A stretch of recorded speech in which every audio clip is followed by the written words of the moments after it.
Olá pessoal, sejam muito bem-vindos a mais uma aula da nossa disciplina de Biofísica. O nosso tema de hoje é um tema bastante importante porque é um tema onde o foco da ação dos medicamentos pode ser utilizado. Né? Então, tanto quanto potencial de ação quanto potencial de repouso, que são características de praticamente todas as células do nosso corpo, as células sinalizam o que elas desejam, o que elas querem, o que elas precisam, através do potencial de ação e do potencial de repouso, tá? Que eles funcionam concomitantemente. Porém, isso para nós gera sítios de ação de medicamentos. Então, eu tenho sítios de ação de medicamentos onde eu, após a administração do medicamento, eu quero que ele faça com que o meu organismo libere uma substância. Então, eu ajo nesses sítios instigando o potencial de ação para que as organelas intracelulares das células elas sejam liberadas de forma a sinalizar a liberação daquele hormônio. Ou eu posso também ter o bloqueio de algumas dessas células, algum bloqueio desse potencial de ação, fazendo com que as células elas trabalhem mais lentamente, mais letargicamente, né? Seria o caso da ação então dos psicotrópicos, principalmente aqueles que estabilizam o humor ou os antipsicóticos, né? A pessoa que tem psicose, ela tem uma liberação muito acentuada de noradrenalina, de dopamina, de neurotransmissores diretamente no sistema nervoso central que fazem com que ela sinta sensações que não são reais, sinta emoções que não são reais. Isso justamente pelo hiperestímulo que a gente tem dos sinalizadores na fenda sináptica. Então, quando eu bloqueio esses sensores, eu levo a uma estabilização dos sinais da psicose, dos sinais da esquizofrenia, né? Posso utilizar também o foco no potencial de ação e potencial de repouso quando eu estou tratando, então, do meu sistema muscular ou do meu sistema cardiovascular. Posso utilizar medicamentos que instigam esse potencial de ação, né, fazendo com que na musculatura cardíaca o músculo bata mais rapidamente, né, e mais forte, ou posso fazer o contrário, para uma pessoa que já está em hipertensão arterial, posso usar um medicamento que justamente bloqueia esses receptores, que no caso seriam os receptores adrenérgicos. Mas tudo envolvendo potencial de ação e potencial de repouso. Então vejam só, por isso que sempre no início de cada aula eu gosto de enfatizar qual a importância desse tema para que a gente possa compreender e para que a gente possa integrar mais facilmente a nossa formação como farmacêutico, ok? Para que atue em todos os âmbitos da profissão farmacêutica. Então toda aula ela tem um quê de importância, elas não constam aqui somente pelo prazer do professor, mas sim, obviamente, pela necessidade do perfil profissiográfico do farmacêutico no mercado. Tudo bem? Então a nossa aula de hoje, potencial de ação e potencial de repouso, que serve para praticamente todas as células do meu organismo. Né?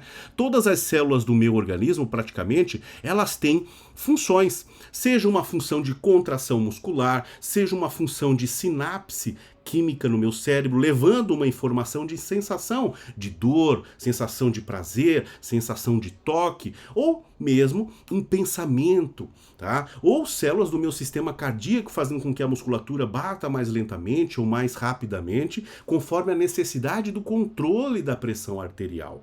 Ou células do meu sistema endócrino, né? Do meu pâncreas, tá? Dos hormônios femininos, dos hormônios masculinos, todas elas carecem de sinalização, que a gente chama de sinalização celular.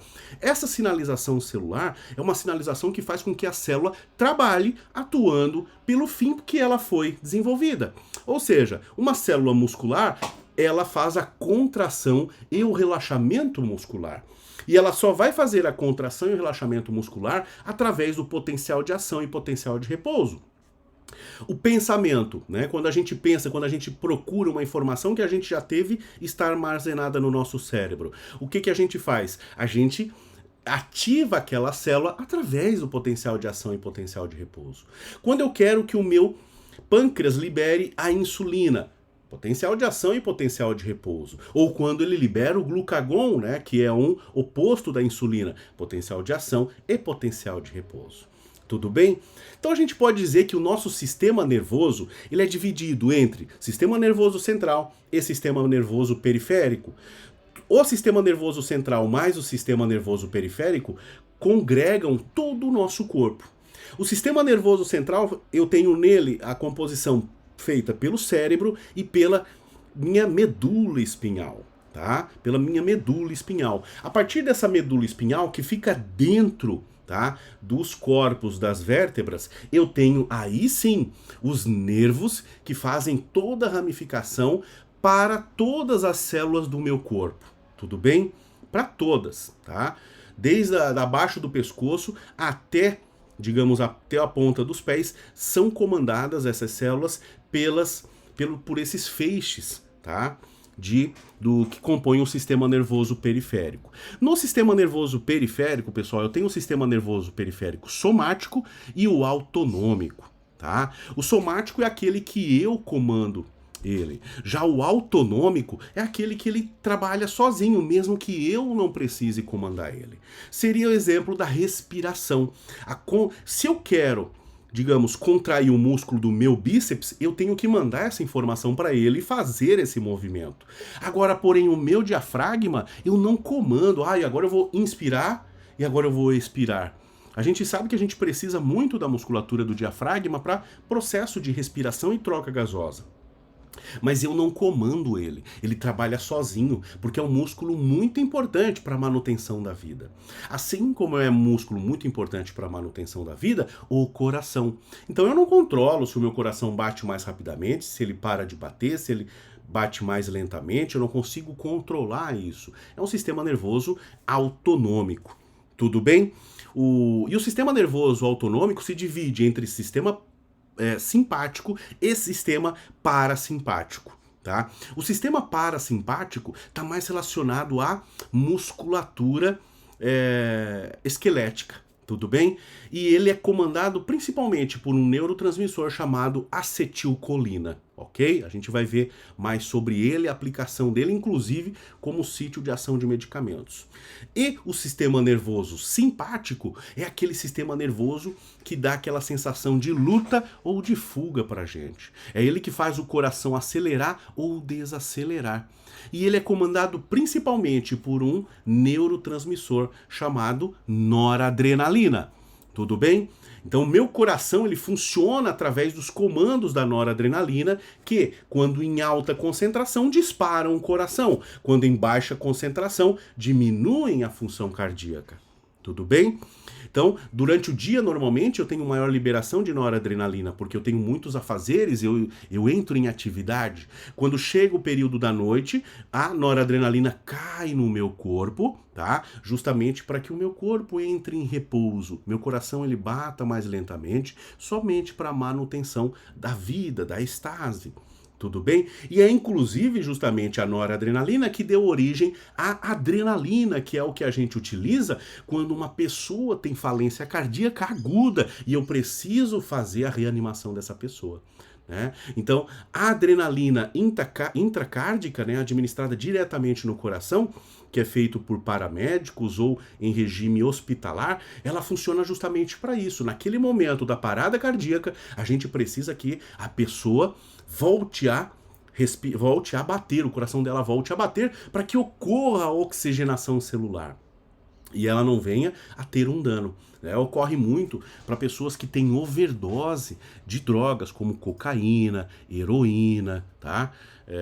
Então o coração para e é preciso fazer a reanimação pela massagem cardíaca, mas também em regime mais agressivo pela administração intracárdica de adrenalina. Isso no momento agudo, né? Eu posso administrar adrenalina na corrente sanguínea para uma pessoa que não está tão debilitada, porém ela vai dar aquele ânimo para ela. Tudo bem?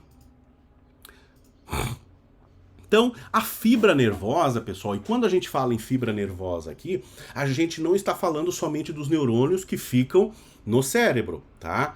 Neurônio é uma coisa, fibra nervosa, ela engloba tanto os neurônios intracraniais quanto a parte do meu sistema nervoso periférico, tudo bem?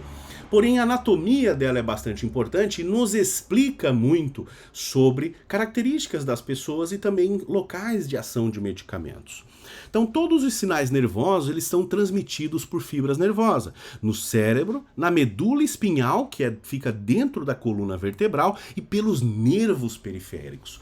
Nós temos milhares de nervos periféricos e os nervos periféricos eles vão começando a se diferenciar em relação ao tipo de sensação que ele capta.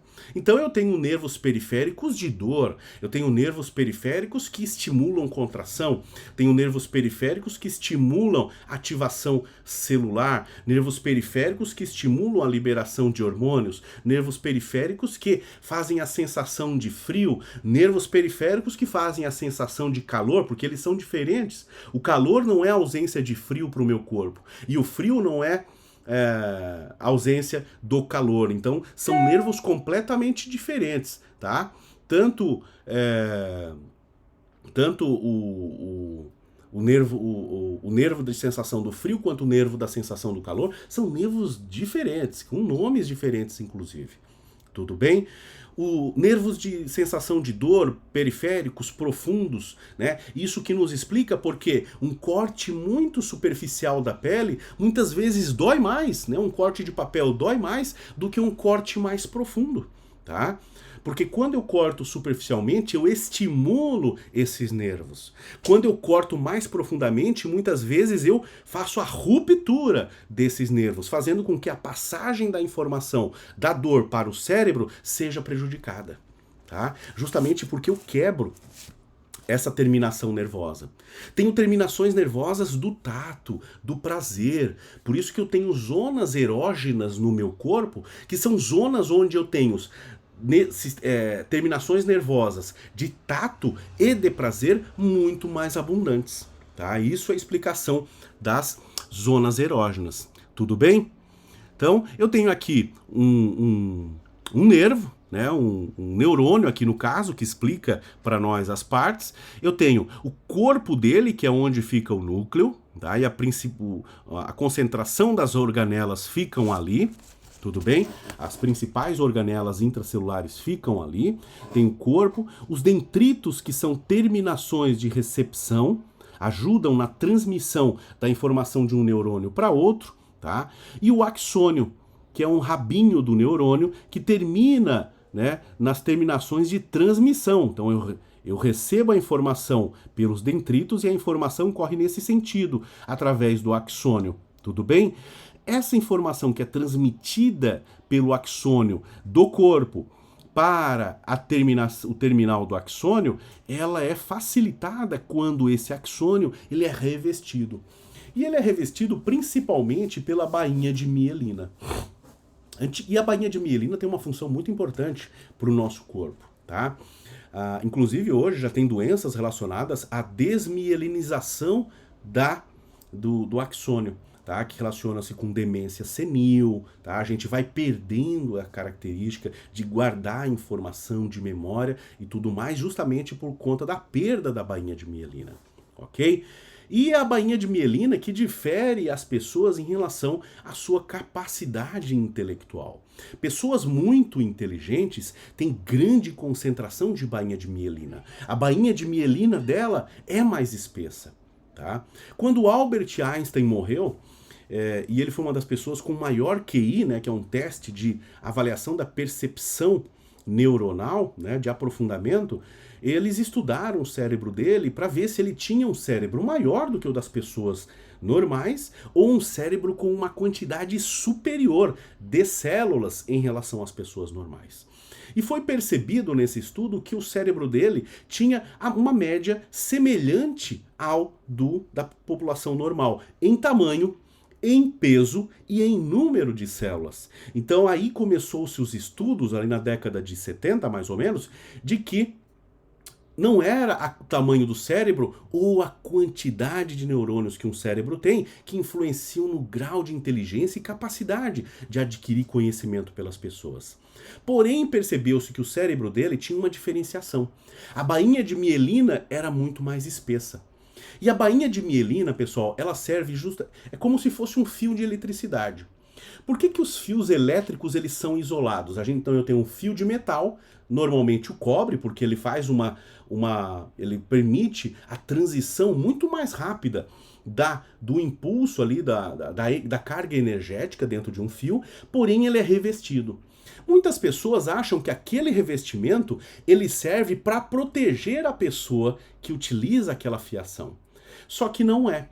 Tanto é que se eu pego um fio desse, tá, que contém 3, 4, 5 fios lá dentro, eu vejo que se fosse para me proteger somente quando eu manipulasse aquele fio, somente o fio de fora seria revestido, né, com um polímero, com plástico, com tecido. Mas todos os fios lá dentro estão revestidos isoladamente.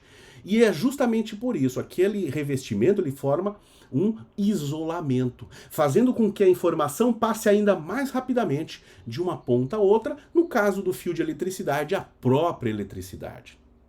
Tudo bem? Quanto mais isolado é o fio, mais rápida essa informação passa e menos ela se perde no meio do caminho. É o que acontece com a bainha de mielina. Tá? A bainha de mielina, quanto mais espessa,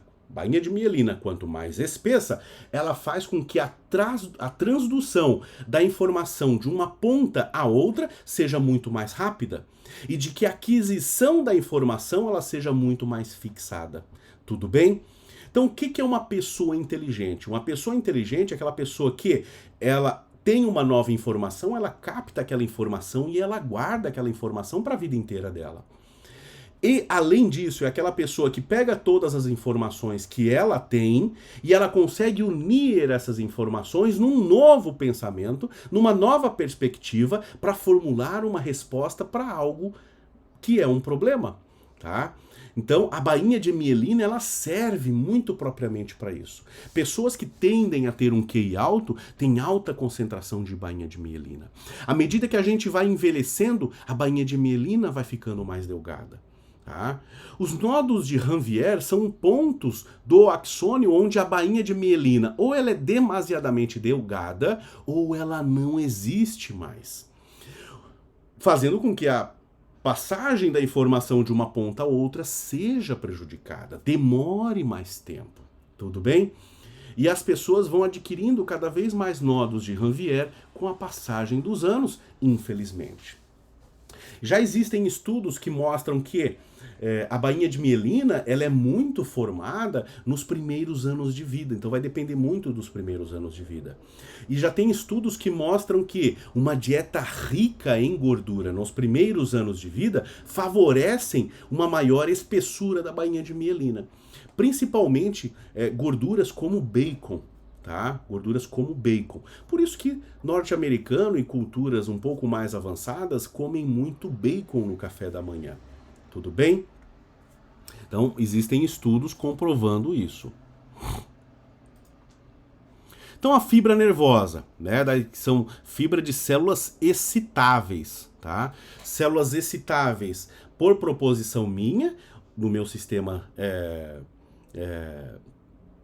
somático ou por proposição do próprio corpo, onde ele estimula ela mesmo sem eu querer. Eu não consigo comandar o meu intestino, olha, agora você pare de fazer contração intestinal porque eu não quero contração intestinal. Ele vai continuar fazendo porque ele é um sistema autossômico, tá?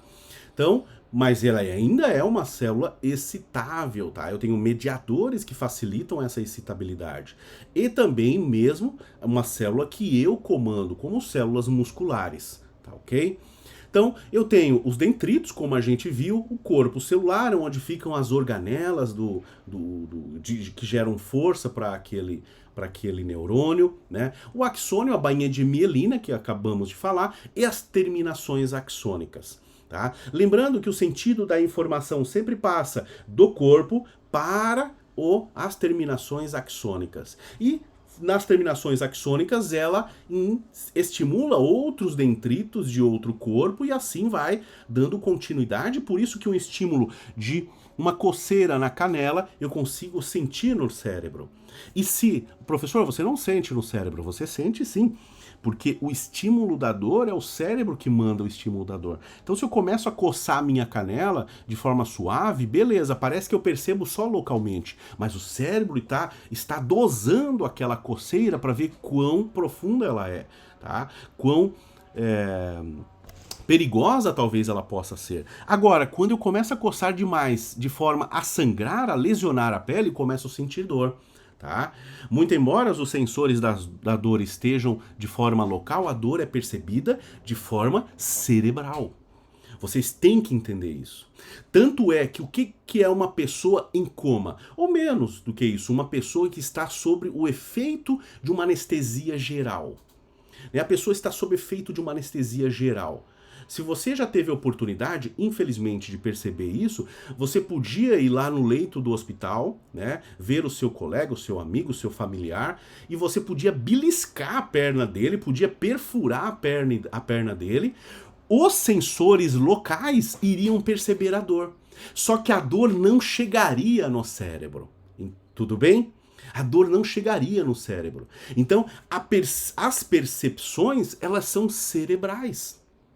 Até percepção de prazer. Até percepção de prazer. Tudo bem? A percepção de prazer, ela é cerebral. Eu tenho as minhas zonas erógenas, né? Você tem as suas zonas erógenas, você tem os toques que você mais gosta. Porém, se o seu cérebro não está preparado para interpretar aquelas ações, você não sente prazer nenhum. Tudo bem? Você não sente prazer nenhum. Tanto é que alguns medicamentos eles desestimulam, né, as percepções de prazer.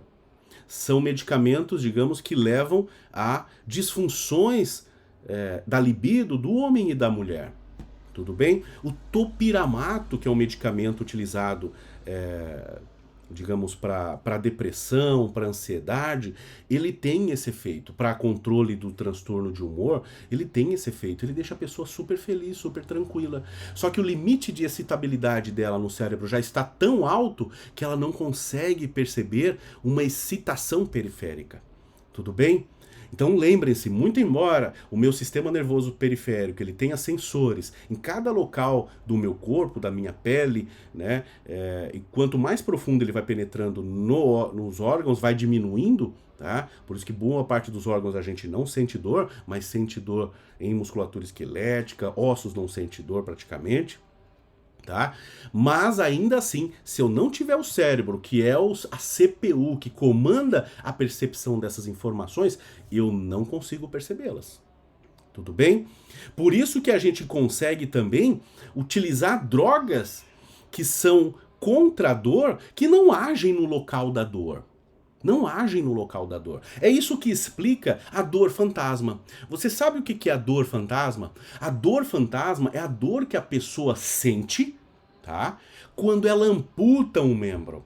Tá? Uma pessoa, digamos, uma pessoa diabética que desenvolveu um pé diabético, necrosou e ela teve que amputar, digamos, do joelho para baixo. Ela teve que amputar. Infelizmente, isso é mais comum do que você imagina. Tá? Principalmente com diabéticos não controlados, descompensados, a gente fala, né? Então o que acontece? Ela amputou. Ah, professor, mas ela vai sentir a dor ali logo abaixo do joelho, que é onde foi a incisão. Não, não, não. Ela sente a dor no pé, no dedo do pé.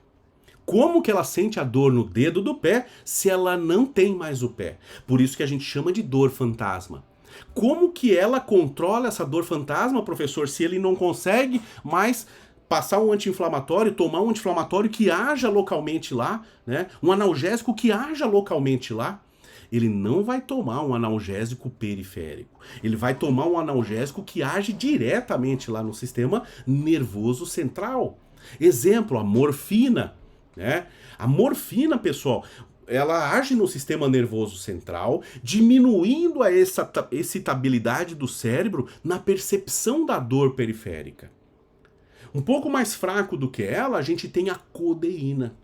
E um pouco mais fraco ainda do que a codeína de uso hospitalar, a gente tem o hidrato de cloral. Inclusive, a morfina, ela te dá uma sensação de prazer tão grande que ela vicia muito mais facilmente. né? Então, quando a gente está em uso da morfina e vai retirar a morfina, não dá para retirar imediatamente. Eu tenho que ir retirando lentamente, troco para codeína, vou diminuindo a dose, troco para o hidrato de cloral até poder sair de forma completa, senão, inclusive, a pessoa pode ter convulsões. Tá? Porque quanto mais morfina eu vou dando para a pessoa, mais receptores de morfina ela vai desenvolvendo lá no cérebro dela. E esses receptores carecem da morfina para poder ser ativados. Se eu tenho pouca morfina e muito receptor, eu tenho uma fissura muito grande. Então por isso que eu vou diminuindo lentamente para que os receptores novos que foram formados, eles sejam metabolizados. E quando o organismo percebe que eu tenho uma menor quantidade de morfina, ele produz menores quantidades de receptores. Tá? Então vejam bem, diferentemente da pessoa que estava num jogo de futebol, levou uma pancada no joelho, ela toma um anti-inflamatório para ação local no joelho, que vai inibir as ciclooxigenases, as prostaglandinas, diretamente no joelho. Tudo bem? Uma dipirona que vai agir lá no joelho para diminuir a sensação de dor pela diminuição da recepção dos sensores de dor. Agora, eu posso bloquear também, só que de forma mais profunda e mais problemática, diretamente no sistema nervoso central. Tá? Então, o sistema nervoso central, ele é o órgão que comanda, é por isso que ele é tão importante. Ok? Porém, normalmente as drogas que vão agir no sistema nervoso central são drogas que têm um alto log de P, né? uma lipofilia muito grande. Então são drogas mais difíceis de trabalhar e desenvolver formulações farmacêuticas, porque o meu corpo automaticamente protege o meu cérebro, que é o órgão mais vital do meu corpo. Né? Tanto é que a morte de uma pessoa só é atestada quando ocorre a morte cerebral. Tudo bem? Então, a constituição da fibra nervosa, o axônio, né, que é uma longa estrutura tubular limitada por membrana que possui as mesmas características de outras membranas celulares, exceto que ela é adaptada para transmissão de impulsos nervosos. E essa transmissão de impulsos nervosos ocorre em quadrilésimos de segundo, por isso que quando eu toco meu joelho rapidamente, o meu cérebro já percebe que o meu joelho está sendo tocado. Tá? Então, é tudo muito rápido. Claro, quanto mais bainha de mielina você tiver, mais ainda você vai conseguir fazer essa rapidez da informação. Então a bainha de mielina é um envoltório isolante que envolve o axônio sendo descontínuo em alguns pontos, que são os nodos de Ranvier. Tudo bem? Nesses pontos de descontinuidade eu perco velocidade, porque a informação pode se perder para fora. Tá? Ela pode se perder para fora. Então essas são duas partes muito importantes. A unidade neuromuscular, quando eu estou falando de músculo, a gente não vai aprofundar músculo agora, porque a gente vai ter uma aula só de ativação de fibra, de actina, de miosina, como ocorre a contração muscular, tá? Mas eu tenho que entender que o meu cérebro produz feixes no sistema nervoso periférico e cada feixe desse gera uma conexão com uma fibra muscular, tá? Que a gente chama ali de placa neuromuscular, que ela vai ativar ou não aquela placa. Tudo bem? Então todo músculo esquelético são controlados por fibras nervosas, originadas na medula espinhal. Então na minha coluna vertebral saem fibras nervosas que compõem o sistema nervoso periférico. Vão para vários órgãos para estimular, para controlar a função dos vários órgãos. No caso da musculatura, que é um sistema, né, maior do que um órgão, é um sistema, porque tenho vários conjuntos de músculos, eu tenho cada músculo, cada fibra sendo inervada. Então, cada fibra muscular apresenta apenas uma fibra nervosa. Então, eu tenho uma fibra nervosa para cada fibra muscular. Então, se eu, para um músculo como o bíceps, eu tenho ali no meu bíceps talvez 2, 3, 4 mil fibras nervosas, fibras musculares, para cada fibra dela eu tenho uma placa motora que vem de uma fibra nervosa. Tudo bem? Elas trabalham em conjunto.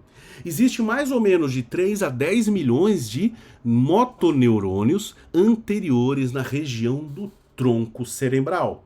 Tá? Então vejam, é uma quantidade bastante grande. Nessa imagem aqui, pessoal, olha só. Eu consigo perceber aqui é como se fosse o cérebro, tá? Aqui em cima o cérebro com a massa cinzenta, tá? A medula está em corte.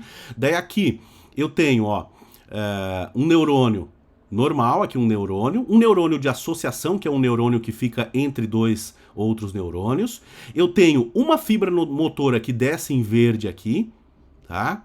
E que traz a informação e manda o músculo fazer a contração ou o relaxamento, tá? Veja o sentido da flecha. Uma fibra motora e uma fibra sensorial, porque são diferentes, tá? Quando eu digo para o meu músculo, quando eu vou no meu músculo, eu preciso correr, então eu vou mandar informação do cérebro para ele que ele precisa correr. Por isso que no meu sistema nervoso simpático, eu tenho a liberação, que é do luta ou fuga, quando ele ativa muito rapidamente, numa situação de perigo, eu tenho muita liberação de noradrenalina nas sinapses cerebrais, e ela manda o quê? Manda aumentar diminuir a vascularização do estômago, diminuir a vascularização dos órgãos do meu abdômen e aumenta a vascularização dos músculos. Para quê? Para que o músculo vascularizado tenha mais oxigênio, então os vasos dilatam nele, ele tenha mais oxigênio para que ele possa fazer a luta ou a fuga. Tudo bem? Então o sentido dessa informação é da medula para o músculo através da fibra motora. Porém, pessoal, às vezes eu posso estar numa situação onde eu não tenho o meu sistema nervoso simpático excitado demasiadamente, mas eu vou, digamos, tomar a vacina do Covid, né? Fui tomar a vacina, dei o braço lá para tomar a vacina, ele aplicou a vacina em mim. No momento que ele aplica a vacina, né, eu tenho a fibra sensorial daquelas fibras musculares que foram danificadas pela perfuração da agulha, levando a informação para o cérebro.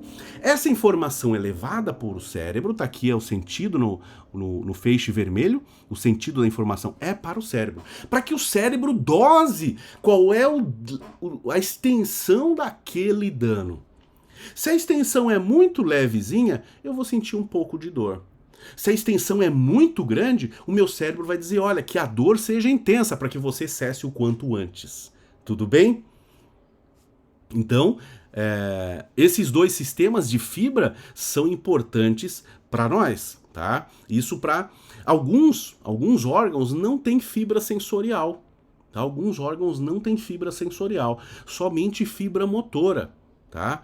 Então, por isso que às vezes a gente pode fazer uma cirurgia e tirar um pedaço do intestino, tirar um pedaço do estômago e se perguntar, meu Deus, depois como que eu vou sentir dor dentro do estômago pelo corte, pela sutura, né, que são os pontos, ou no intestino, meu Deus, mas ali a gente praticamente não tem fibra sensorial ou tem muita pouca fibra sensorial.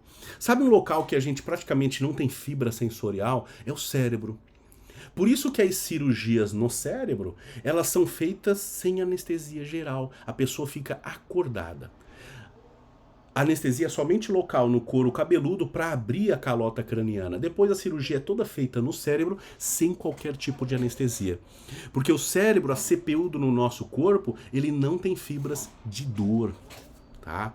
Não tem fibras de dor. Tudo bem? Então eu posso mexer, manipular um cérebro sem sentir dor. Tudo bem? Tranquilo?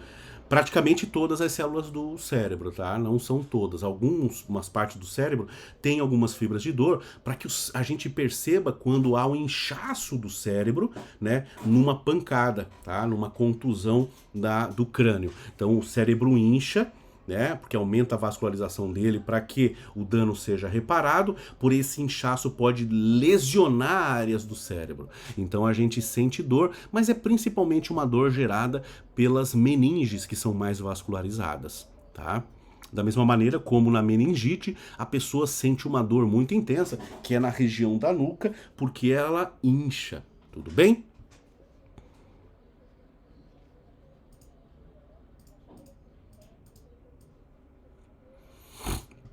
Então, ainda aqui na unidade neuromuscular, a porção terminal de cada fibra nervosa apresenta de 3 a 1000 ramificações que se unem em uma mesma fibra muscular. Tá? É a placa motora, que está aqui com o número 2. Aqui está só com 3. Está com 2 ramificações e depois tem as subramificações da placa motora. Tá? E aqui dentro, professor, mas aqui dentro são as fibras? Não, ali dentro são as miofibrilas, que são a actina, miosinas, que são a unidade de funcionamento mesmo do músculo, tá? Aqui, esse vermelhinho inteiro aqui é como se fosse uma fibra muscular. E cada fibra muscular é composto por microfibras lá dentro, que a gente vai estudar quando estudar o sistema motor, tá ok? A biofísica do sistema motor. E os neurônios, pessoal, a gente tem diferença entre eles. Os neurônios que levam a informação para o cérebro e os neurônios que trazem a informação do cérebro, tá? Os neurônios, olha só, eu posso dividir eles em neurônios aferentes, eferentes ou de associação, tá ok? Os neurônios aferentes, eles conduzem o impulso nervoso do receptor para o sistema nervoso central. Então, o neurônio aferente é aquele que tem as sensações de superfície. É responsável por levar a informação da superfície do corpo para o interior. Ele relaciona o meio interno do meu corpo como resposta ao meio externo. Se está quente, se está frio, se eu estou sofrendo uma pressão, se essa pressão é demasiada, eu estou sendo lesionado, está apertando muito forte, ou é uma sensação de carinho, é uma sensação de prazer. Esses são os neurônios aferentes, tá ok? Já os neurônios eferentes são aqueles que conduzem o contrário, o impulso do sistema nervoso central, né, para o músculo, para uma glândula, para um órgão, tudo bem? Por isso que naquela doença onde a pessoa não sente, ela se queima, me esqueci o nome agora da doença. Na hanseníase, a pessoa ela tem uma dessensibilização dos seus neurônios aferentes. Então ela não sente dor, né? A gente vê aquelas lesões grandes na pessoa com hanseníase e ela não sente dor. Por que ela não sente dor? Ela está na mão, ela está com uma lesão grave na mão. Ela estava mexendo no fogo, na panela. Como ela não tem dor, a mão estava queimando e ela não sentia a dor. Então a mão queimou. Porque os neurônios aferentes dela estão prejudicados. Porém, os neurônios eferentes estão ok. Por isso que ela consegue mexer a mão. Ela não sente dor, mas ela mexe a mão.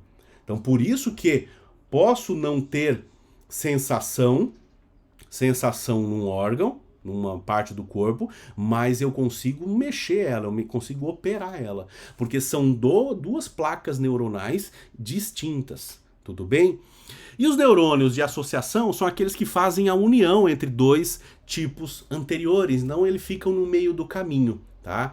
Ele digamos só, traduz a informação de um lado para o outro. Ele não capta no receptor e leva para o cérebro e não está no cérebro levando para o músculo esquelético ou órgão. Ele fica no meio do caminho. Existem vários neurônios de associação, tá bom?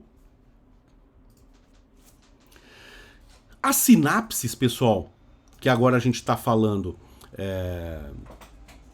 quando o momento onde o neurônio levou a informação e a partir na sinapse ele vai excitar alguma célula. Se é uma célula muscular, se é uma célula neuronal, se é uma célula epitelial, se é uma célula do meu fígado, uma célula do meu pâncreas, uma célula do meu rim, uma célula do meu sistema reprodutivo, não importa. O que importa é que existe a sinapse. A sinapse é o local onde, a partir da finalização, a linha final do neurônio, ele encaminha a informação para que a ação seja tomada, né? Então eu tenho sinapses neuronais, fazendo com que, por exemplo, numa sinapse neuronal, que ocorre dentro do próprio cérebro, né? Eu tenho sinapse neuronal fazendo com que a serotonina seja liberada a partir de vesículas dentro do neurônio. Então vocês podem ver aqui, ó, como se fosse um neurônio em amarelo, e esse branquinho aqui com bolinhas lá dentro são vesículas. Essas vesículas aqui têm neurotransmissores lá dentro. Pense que esse neurotransmissor que a gente está falando aqui é a serotonina, tá?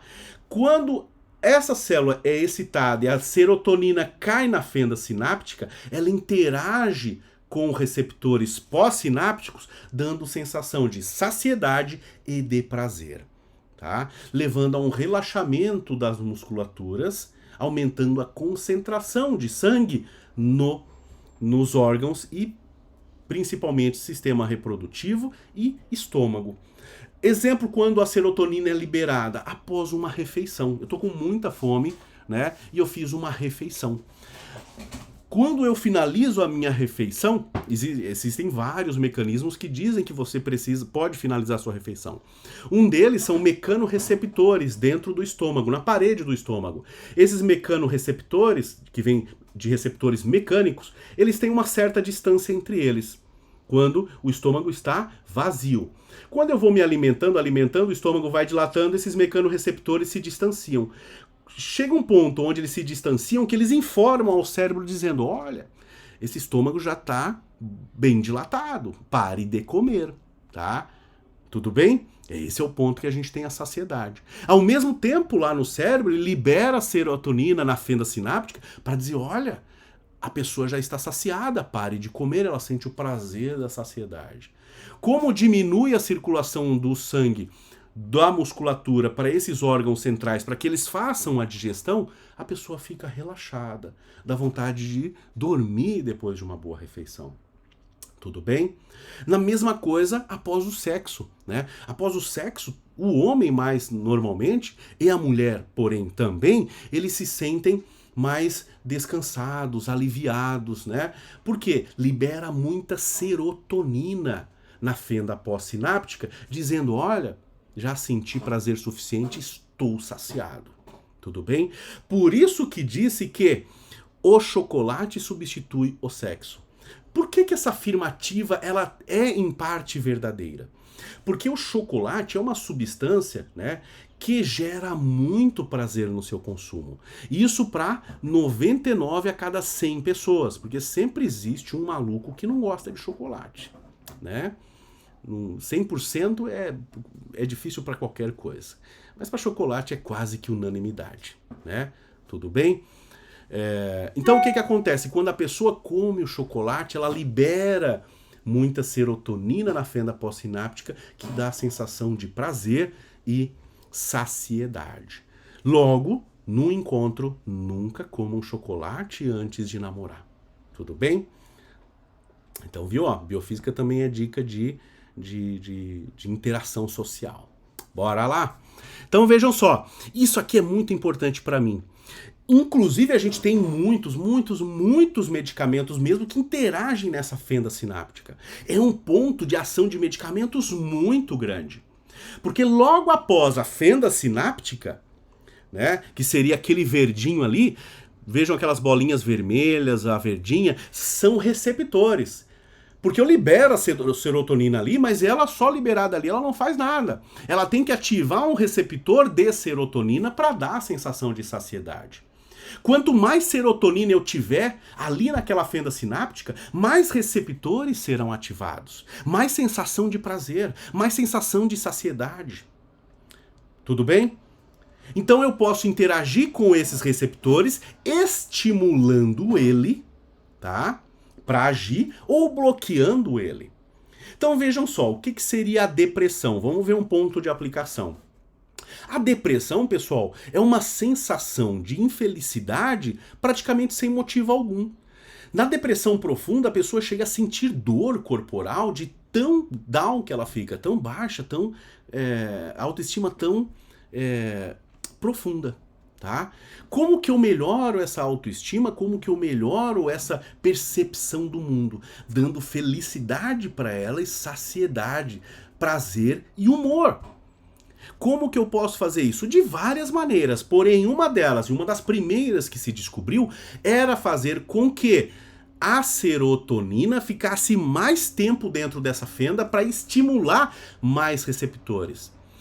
No nosso corpo sempre existe o feedback positivo e o feedback negativo. Eu não sei se vocês já viram isso. O que seria o feedback positivo? Vamos pensar em nível de receptores. Tá? Vamos pensar no alcoolismo. Vamos pensar no alcoolismo para explicar o feedback negativo e o feedback positivo. Digamos que você nunca bebeu bebida alcoólica. Tá? E eu estou usando isso como exemplo, não estou dizendo para você beber ou para você não beber, estou usando isso como exemplo, não estou fazendo apologia nenhuma ao consumo, porém é uma ótima maneira de se explicar. Tá? Você nunca bebeu bebida alcoólica e resolveu agora, nos finais de semana, tomar uma latinha com os amigos. Tomou uma latinha, se sentiu feliz, olha só. No outro final de semana, tomou 2 latinhas e ficou embriagado. pensou, eu não posso beber mais do que 2 latinhas porque eu fico embriagado. Então no outro final de semana você bebeu 2 e não ficou embriagado. Daí você tomou a terceira e tomou a quarta, aí ficou embriagado. No mês seguinte você vai ver, você está tomando 6 latinhas e não está ficando embriagado. Daqui a um ano você está tomando 2 caixas de latinhas e não está ficando embriagado. Por que que no começo eu fico rapidamente embriagado e posteriormente eu não fico mais embriagado? Porque o grau de embriaguez está relacionado à quantidade de álcool na corrente sanguínea. Quando eu nunca ingeri bebida alcoólica, eu passo a ingerir bebida alcoólica, eu estou fazendo com que a concentração de álcool na minha corrente sanguínea fique alta, mais alta do que sempre esteve, porque eu nunca bebi bebida alcoólica. Porém, o meu organismo percebe, opa, peraí, tem uma substância nova aqui, que é o álcool.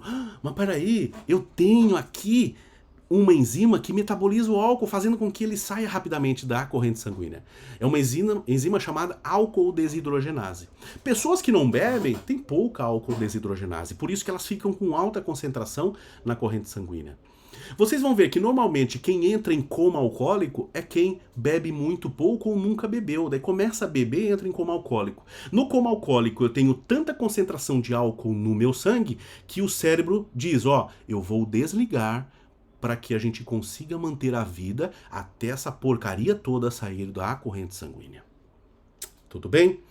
Então o que acontece? Quando eu passo a beber mais, eu faço um feedback positivo no meu corpo. Dizendo assim, o corpo começa a perceber, ele se adapta, o nosso corpo é adaptativo. Opa, peraí, toda semana eu estou vendo essa quantidade de álcool ou uma quantidade cada vez maior de álcool na corrente sanguínea.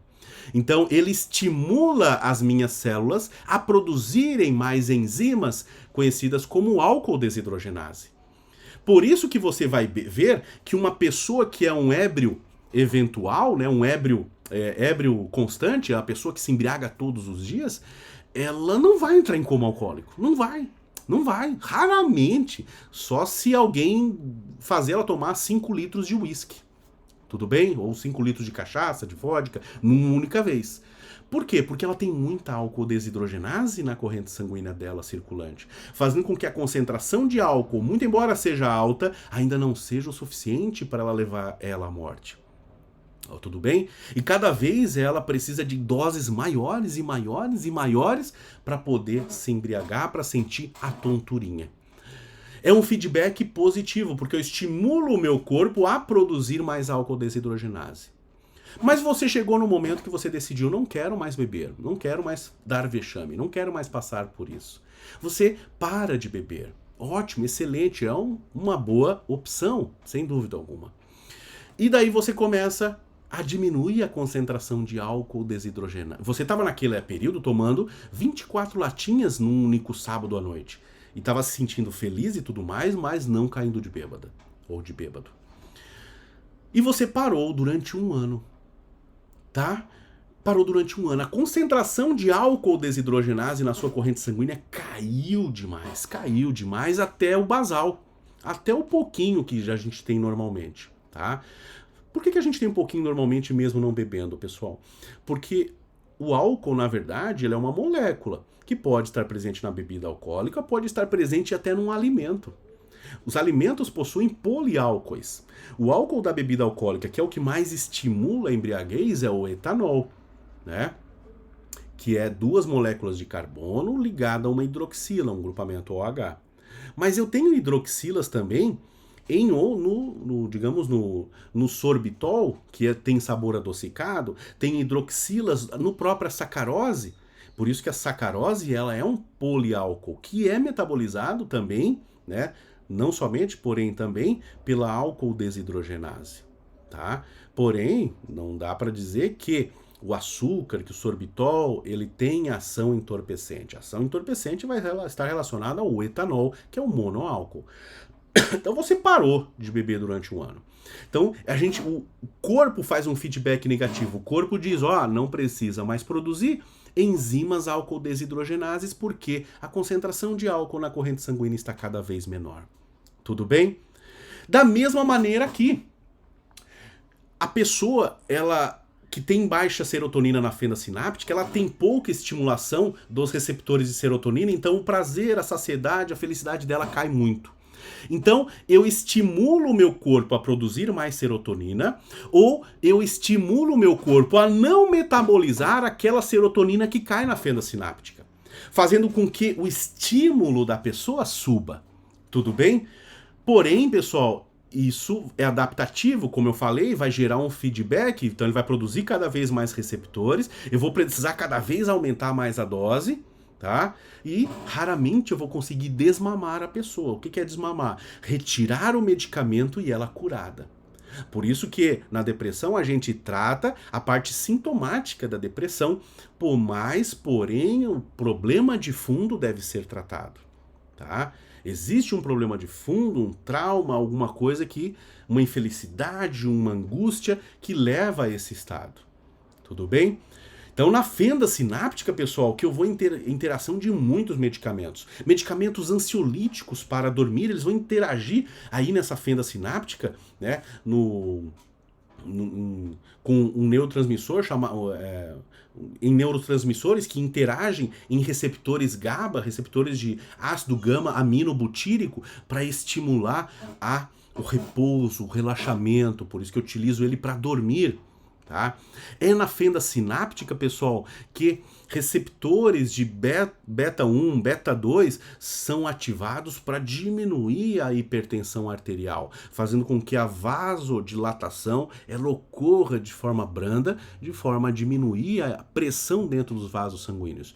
Então a fenda sináptica é um local onde a gente interage com muitos medicamentos e vocês vão ver isso bem profundamente, eu espero, nas disciplinas de farmacologia. Tudo bem? Então, porém, nessa fenda sináptica aqui, pessoal, que eu vou ter como que isso age. Eu tenho que entender como que essas vesículas em branquinhos que tem os neurotransmissores aqui, como que elas fazem a liberação desses neurotransmissores. Em que momento que isso ocorre e como que isso ocorre. Aí está o potencial de ação. No momento que ela é estimulada, no momento que ela é estimulada, essas vesículas elas vão para a superfície da célula e são liberadas na fenda sináptica. Quando ocorre a desestimulação, isso para. A gente tem o processo do contrário do potencial de ação, que é a repolarização da célula. Na repolarização, ela volta ao estado de suporte dela, ao estado, digamos assim, de estase dela, parado. Tudo bem?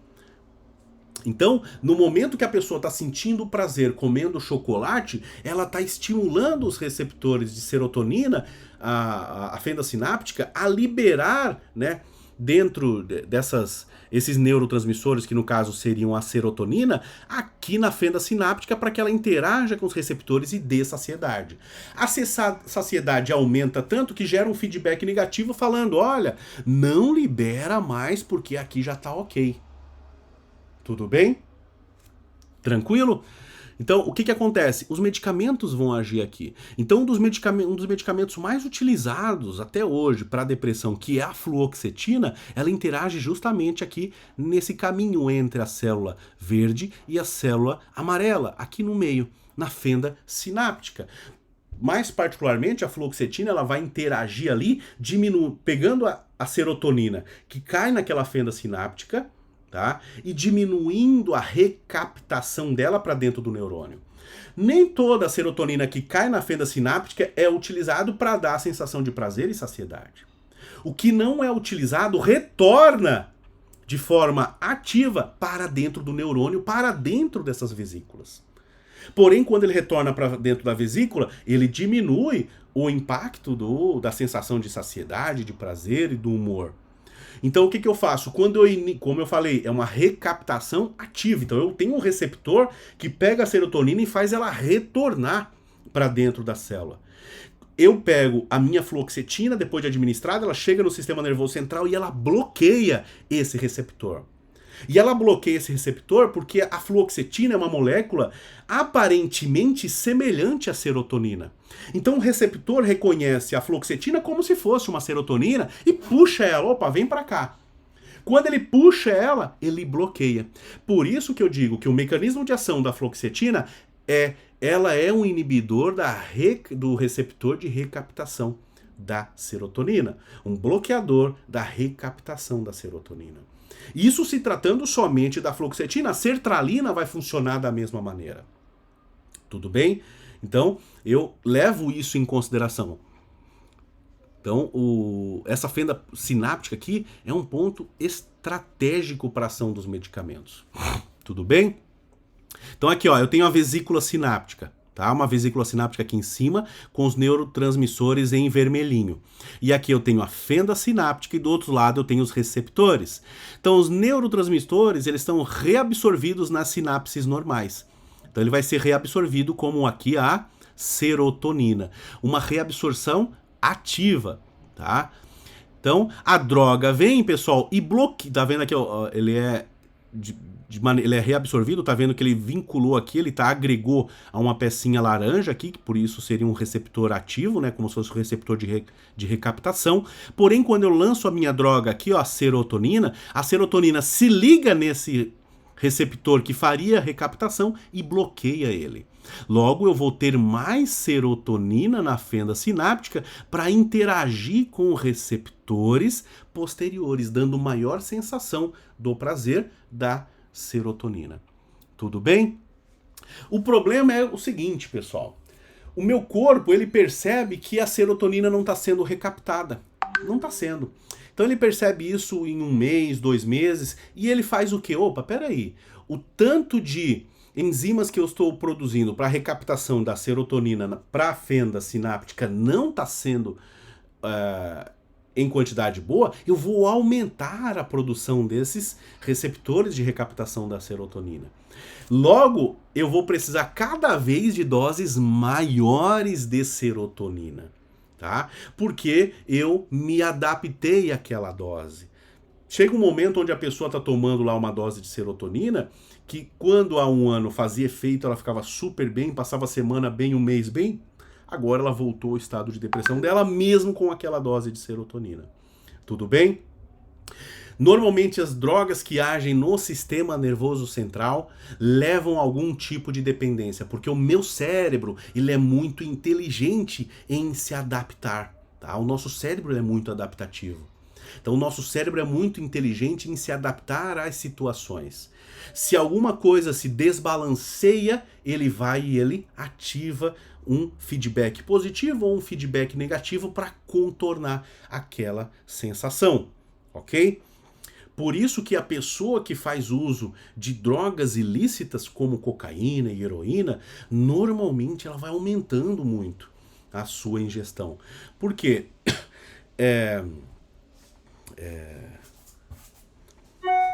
É contrassenso, pessoal, mas a gente tem receptores para a molécula de cocaína no nosso cérebro, tá? Que são receptores que anestesiam, porque a gente tem receptores normalmente que são receptores anestésicos, tá? Então a gente já tem. Porém, quando a pessoa vai lá e ingere um grama de cocaína, poxa, ela tem a hiperativação desses receptores, ela se sente super bem, ela viaja do jeito que ela gosta, maravilha. E ela vai utilizando 1 grama todo dia. Chegar lá na 3ª semana, ela já quer 1 grama 5 vezes por dia, então já são 5 gramas por dia. Por que aumentou a dose, mesmo tendo o mesmo efeito? Porque o corpo se adaptou. Então, se eu tinha receptores que estavam sendo estimulados pela cocaína e a cocaína aumentou sobremaneira na corrente sanguínea, eu estimulo o corpo à produção de mais receptores.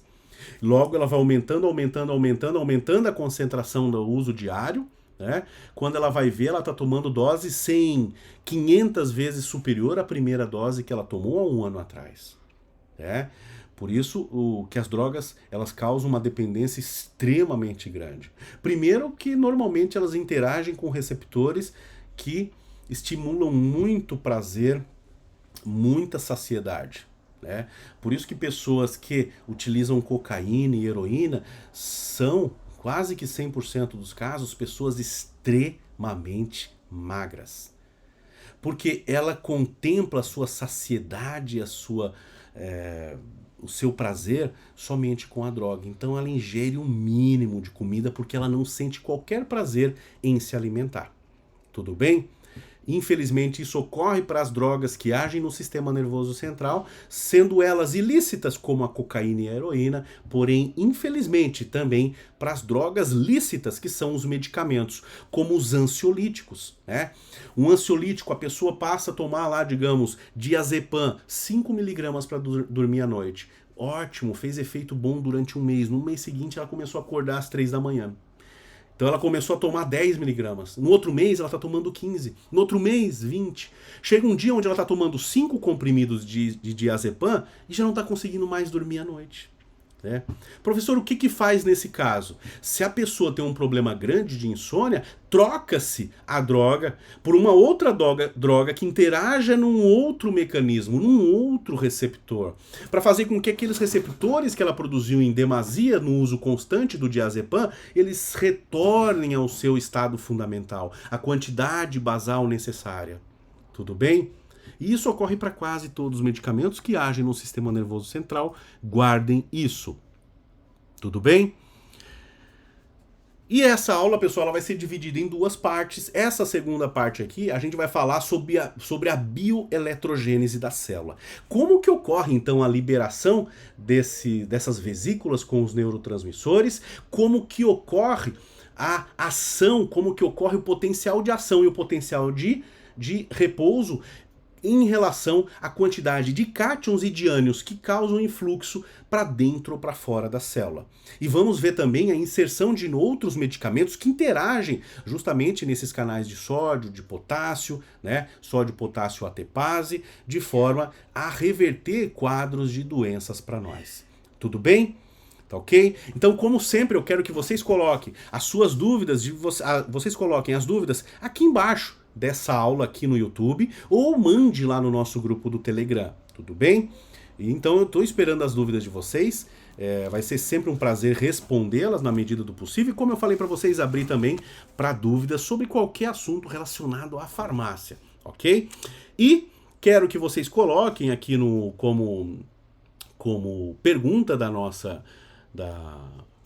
que vai fazer crédito de chamada para vocês, eu quero que vocês coloquem o nome de um medicamento que age no sistema nervoso central, já que a gente falou deles hoje, ok? Então por hoje era só, pessoal, um grande abraço e até mais!